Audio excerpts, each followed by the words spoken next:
Hello, ladies and gentlemen, and welcome to another episode of the Daily Friends Show. I am your host, Nicholas Lorimer, and today I'm joined for the first time on the show by Makone Maja. Makone, how are you doing, man? Hello, it's my Daily Friend debut. I'm super excited. Excellent. We're really glad to have you with us, and we hope that you will become a regular feature of the show with all of the associated catchphrases, as many of our regular contributors have. And we are also joined by Sara. Sara, how are you doing? I am really thrilled. I hate to say this, and you should be ashamed that in all the years that the Daily Friend has been going, this is the first time that women have outnumbered men. You misogynist. Yeah, I know. Finally, we've shattered the patriarchy. We're making ground in 2023. Breaking through glass ceilings. There we go. Yeah. I can't think of a good segue. So let's, of course, talk about load shedding, which is the devil that is beguiling us this entire week. And we've got a new angle to the load shedding story. So load shedding affects many parts of South Africa's economy. It prevents people from being able to operate businesses like salons. It disrupts industries, factories. It messes with people who are working from home or office workers. It forces people to buy extra petrol. It appears it has caused a new wrinkle, and this has apparently been going on since last year. But according to some senior people in the poultry industry, there are actually far too many chickens because the process is extremely streamlined for slaughtering chickens and turning them into delicious meat products. And because of load shedding, they aren't able to operate the slaughterhouses at the schedule that they usually do. And this is causing a backup whereby there are far too many chickens in the system at the moment that are consuming feed and costing the industry a lot of money. Sara, what do you make of this? This is an interesting wrinkle, and I kind of have, I think that there's an opportunity perhaps for a horror story plot line here where the chickens rise up and consume the whole country. But this is just another cost of what load shedding is doing to us. I think it's a story of damned if you do and damned if you don't. The consequences of load shedding we've come to associate with the loss of things, and you can't produce things, or you have to get rid of things, or you lose jobs, or whatever it may be. It's just funny how this example shows that you can have too many chickens. In other words, you can have overproduction of a resource that you actually need to kill off in order to provide produce to the public. And as we discussed earlier, chicken is a staple protein in this country. And I think what it highlights more than anything is that in the 15 odd years since we first load shedded, the government couldn't possibly have imagined the sheer plethora of negative consequences that could flow. I don't think any of us could have, but the government seems less aware of some than most of us. But it's the very fact that, isn't there an irony? You've got lots of live little chickens, which of course will please the vegan lobby hugely. And your problem is you can't provide meat, chicken meat to the nation because you can't kill the chickens because you don't have electricity. Wow, it really just, it shows that load shedding and the detrimental consequences of it are endless, infinite. Yeah, it's interesting to think about, because I think we're kind of getting to a point now where a lot of businesses are, honestly, if they haven't already made this decision, going to have to make the choice between, do I just stay on the grid, kind of try and work around Eskom? Do I try and make a plan for myself? Or do I shut my business, or do I throw everything at maybe trying to find a complete alternative that takes me entirely off grid? So for some companies, hopefully that means that if the government actually allows them, they'll be able to generate their own electricity. But for some, it might mean, I don't know, maybe like an office building could use like a generator or a solar power system. We really kind of seem to be getting to that point where businesses are going to have to choose to long term divorce themselves from the state. Makone, firstly, I mean, do you think I'm right in saying that? And secondly, what has been your feeling of this particular branch of load shedding? Because I think this is the worst pretty much we've ever had. And I get this feeling that the country's kind of, we sort of feel like we're sitting on a knife's edge, or as our colleague in the CRA, Chris Hutting, said, we're teetering on the precipice. What do you make of it? We're already seeing companies like Vodacom coming through and saying, hey, we'll be the test case for independent power producers. And I think there's going to be a sort of power grab in terms of whatever power is being produced by these solar guys being hoarded by all these big businesses like Vodacom, really not leaving much for the smaller players in the industry. But at least there will be a test case to refer to when all of this settles. But as far as the chicken case is concerned, I'm hoping, Nick, that this is what leads people to the voting stations come 24, because maybe we need to see 5 kg bribe packs go up for 260 rands to really see South Africans march to the voting stations and voting out the ANC, right? Because what you do not do is come between a South African and their bribe pack or their KFC. Exactly. So I'm hoping this is one of those blessings in disguise. Yeah, I think you may well be right there. I mean, nothing, loss of electricity causes all sorts of problems in your life. But when food starts to get a bit tight, when you can't enjoy that bright pack, when you're a very poor person and, you can afford, I don't know, KFC like once a month or something, and suddenly you can't anymore. I think that this really could be a catalyst for some kind of social change. Sara, any final thoughts before we move on? I think what perhaps again is not appreciated at governmental level is that obviously there are a range of businesses and households that can mitigate against load shedding by providing alternative power sources, but not everyone can. And also that there's no sort of rule of thumb as to how long a business can stay in business before it has to close and retrench its workers. And I mean, there's a little video from a farmer going around, although it's not to do with load shedding directly, but it's the lack of provision of electricity. And he says if his soya crop, is not properly watered within the next couple of weeks, the crop is pretty much ruined or diminished to such an extent he can't make a proper living from it, and he's going to have to retrench his employees. And I mean, given those realities and the fact that you cannot begin to see where things can go wrong, for the minister, for Gwede Mantashe and other like-minded higher-ups in the ANC to say, we'll resolve this within 12 to 18 months, and Eskom is the devil incarnate responsible for the failure of the society and the collapse of the country, I'm not sure if it makes him look evil or stupid. Why not both? Wasn't there a headline today in the opinion section from Melanie Verwoerd, who said something along the lines of, if it's only going to take 12 months to fix Eskom, why didn't you do it? It was put a little bit less delicately, but why didn't you do it 12 months ago? And that is a good question. I mean, because she is, Melani's known to be she was an ambassador for the ANC. So she is, there were some very snide comments about her comment and, prevents her from having her nails done, etc. Talk about misogynist. But, this, it's got bad when.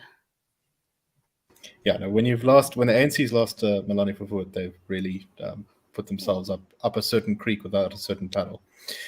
All right, let's move on to our next story, where the Reserve Bank governor has flagged what he says are some things that government is perhaps missing when people inside the ANC have been calling for changing the Reserve Bank's mandate. He points out that unemployment in this country is structural, he said in an interview with CNBC at Davos, where he's currently there with the finance minister, Iro Korongwana. And he said, we've got to be alive to that fact. The South African Reserve Bank won't be able to solve the unemployment crisis. Unfortunately, our schools are pushing through an enormous number of people who just don't have the skills needed to deal with the modern economy and to get jobs in the modern workforce. He said, you cannot do that, change the mandate of the Reserve Bank, unless you take into account what's happening to economic growth, what is the potential growth of this country, this economy, what is happening with employment creation, and what is non-accelerating inflation rate of unemployment. He also went on to, in the same story that where they were quoting the Reserve Bank governor here, they were pointing out that the ANC had actually set a goal of dropping unemployment to 14% by 2020. I believe in 2010, and they've missed that one. Makone, do you agree with the Reserve Bank governor here that mucking about with the Reserve Bank's mandate is not really going to do much to fix unemployment?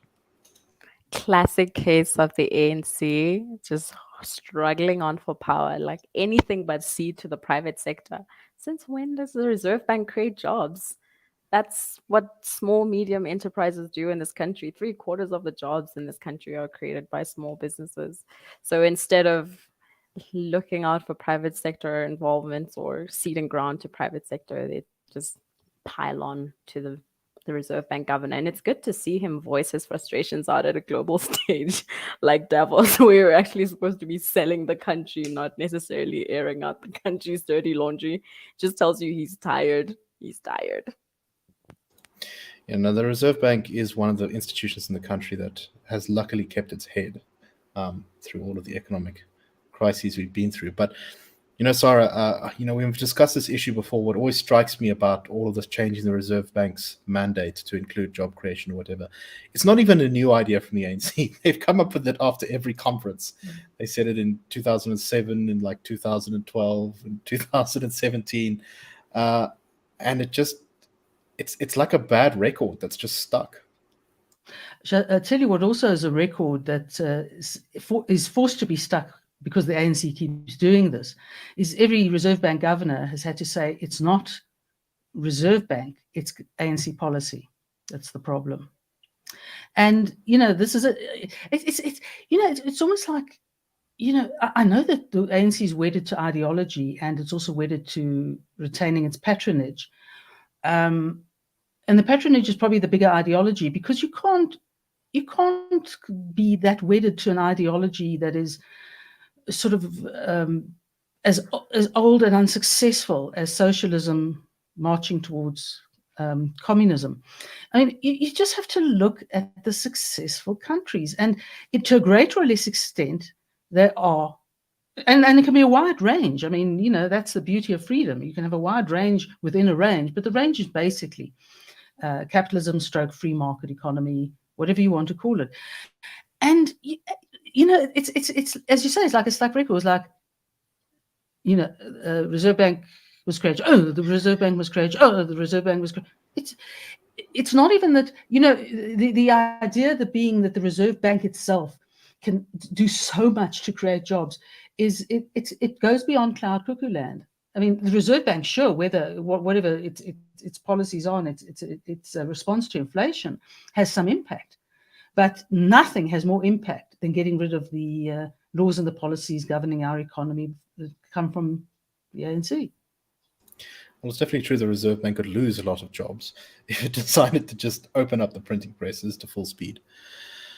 But yeah, this is, I think, indicative of the place, because, of course, we know, the interesting story about South Africa is that it went through this period where the ANC was far more pragmatic about governance, and it wasn't so ideological, and the patronage networks weren't quite as deep into the state yet. And so we did have, particularly between 2004 and 2008, that kind of period, some really good years of growth. And you'd think that the ANC would look to its own history in a time of crisis when it seems to be falling apart at the seams and go, maybe we should do some of the things Thabo Mbeki did. But no, we're going to go further down the things that just haven't worked for the last 10 years. Any final thoughts, Makone, on this topic? Certainly not looking to Thabo Mbeki. They were too eager to boot him out of government. But I think those patronage networks, it's comforting to see that the buck stops at the Reserve Bank. He's not budging. It's not their mandate. It's not the government's either, by the way. That's what businesses are there for. Right. Job creation. Well said. And it's only, as long as the Reserve Bank sort of is able to hold the line against nonsense, I think the country always has a chance of recovery. Okay, speaking of things that will prevent the country from having a chance at recovery, let's talk about the National Health Insurance. This is a plan that we had a presentation internally on this, what was it, yesterday? No? What day is it today? Thursday, 2 days ago. And our speaker was speaking there a little bit about NHI and how old it actually is. The plan, I think, was first adopted at the ANC's conference in Polokwane in 2007, and it was adopted as government policy in, I think, somewhere around 2009. And this is basically the total centralization of all decision-making in the healthcare sector to the healthcare ministry, and the abolishment of the majority of the private medical insurance industry. And yet, it's been 14 years of government trying to sort of start implementing this thing, and it just hasn't happened. And there's some interesting questions, I think, about why it hasn't happened. So the Health Minister, Joe Phaahla, said that we're obviously still going ahead with NHI, but we're not going to do it in a, quote, rushed manner, he said in reply to an EFF question in Parliament.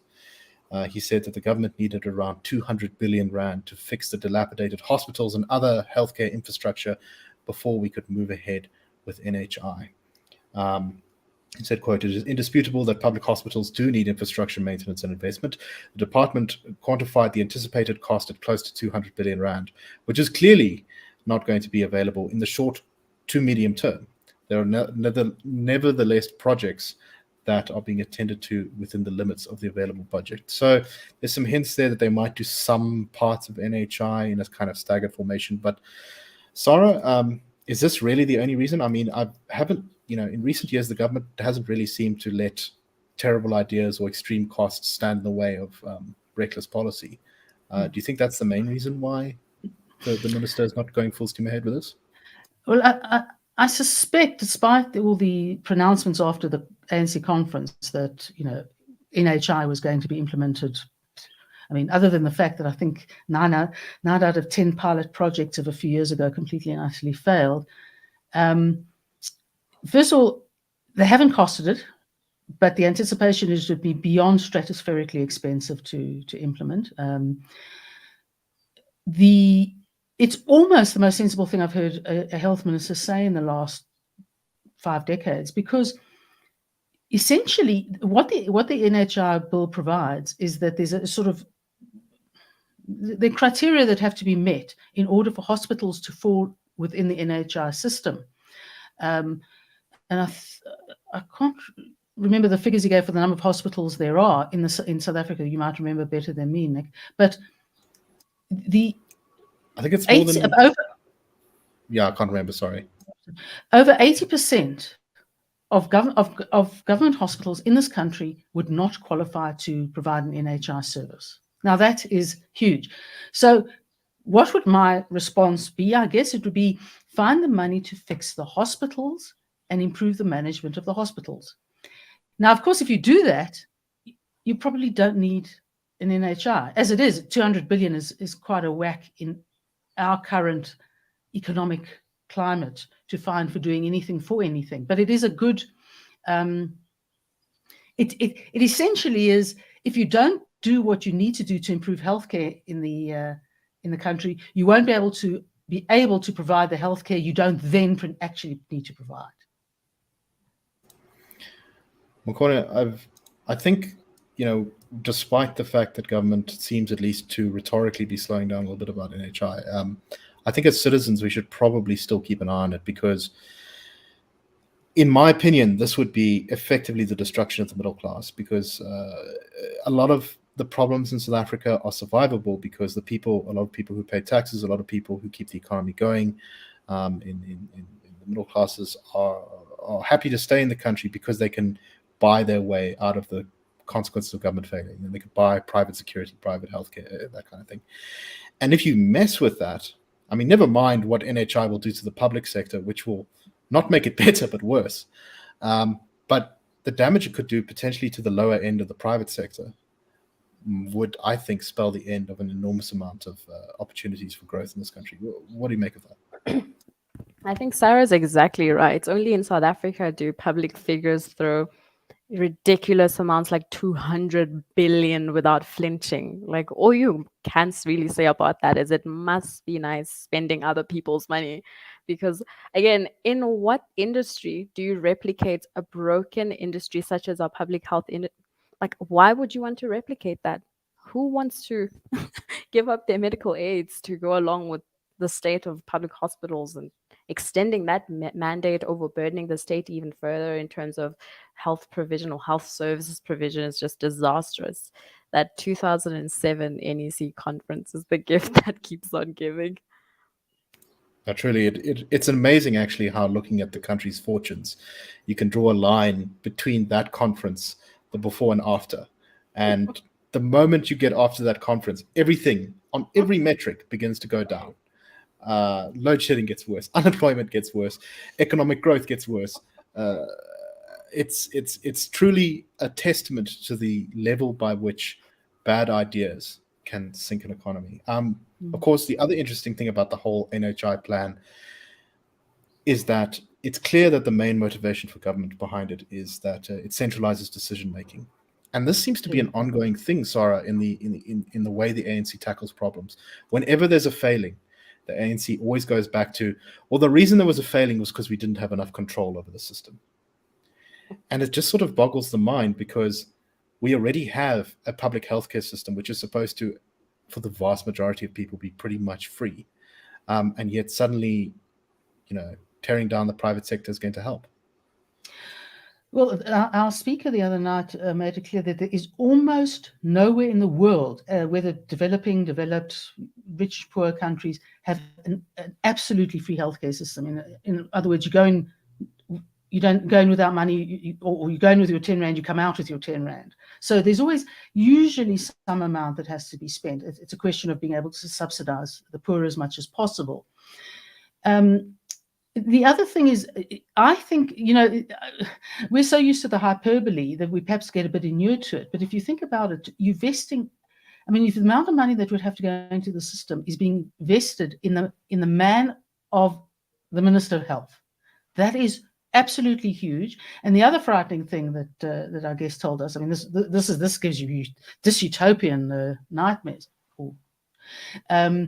is that everything will be run by a committee. Now, that is like the kiss of death. Literally, it'll be the kiss of death.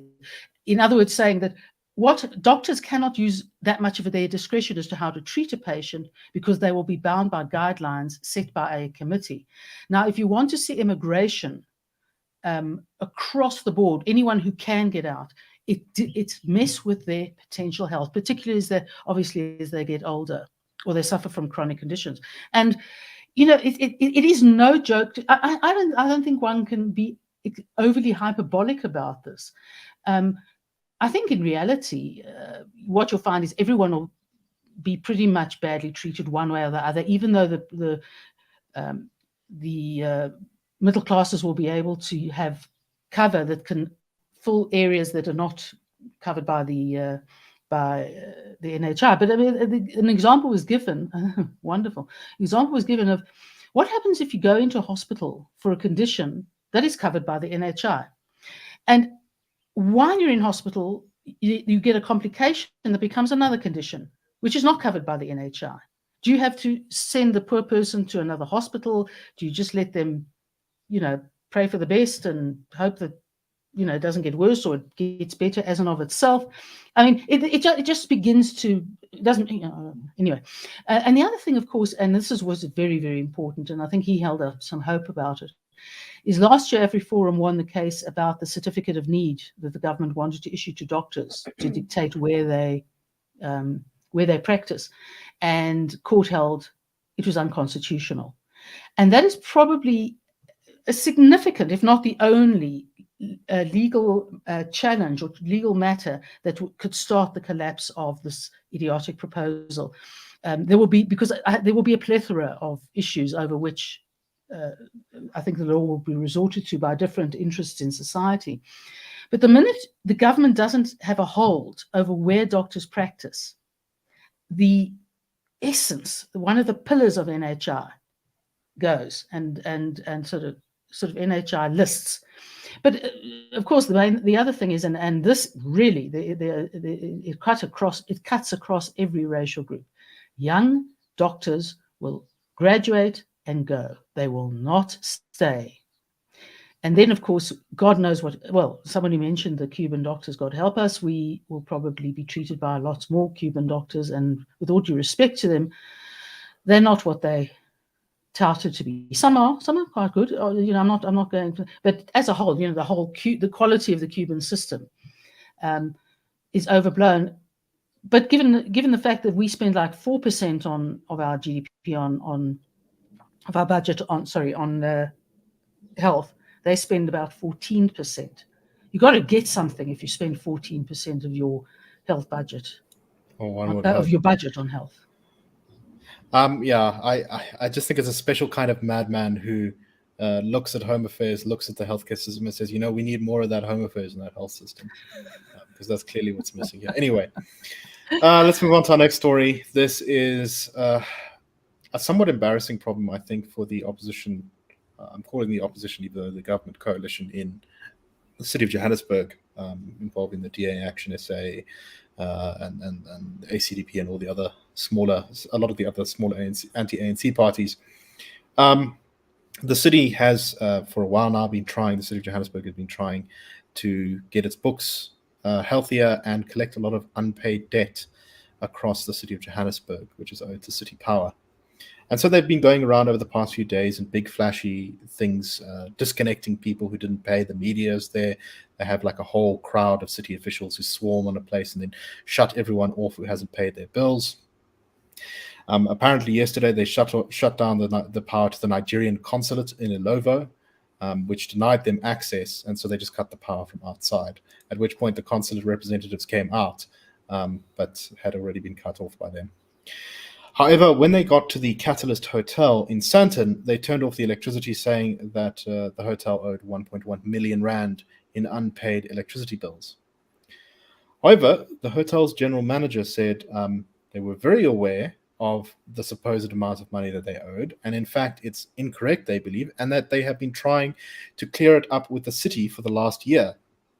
Now, normally, in a he said, she said case, we could say, oh, I'm not sure who's telling the truth here. But from the brief time that I was a City of Johannesburg councillor for the DA, I learned firsthand that the billing system, and I suspect this is still very much the case in Johannesburg, is completely broken. It routinely saddles people with ridiculous bills. Most famously, I think there was a guy who got the amount of money owed. He was like a 3-bedroom house, but it said that the money he owed was equal to his account number. So it was like 400 billion rand or something like that.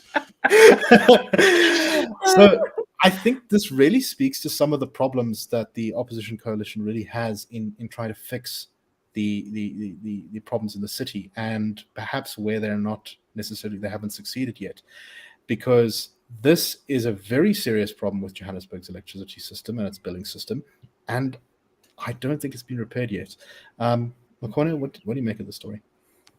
I think there's a similar problem in Tshwane as far as billing is concerned, but I think it's time to put away the PR stunts now, the theatrics of showing up with like 7 TMPD cars to go and switch off somebody's electricity when you don't even have their account affairs right.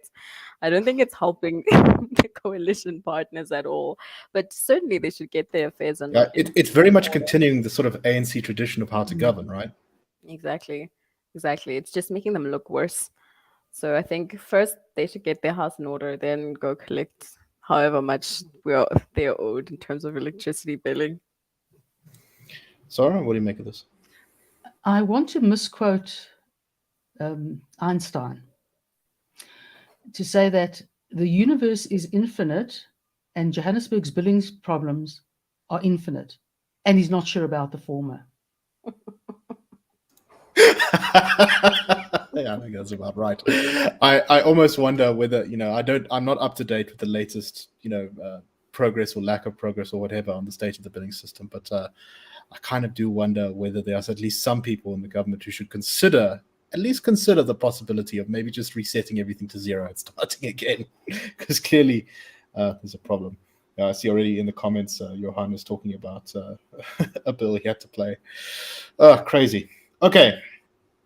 With that, I think we are out of time. So thank you very much for watching. We hope you enjoyed the show. And we will be back next week on the Daily Friends Show on Monday.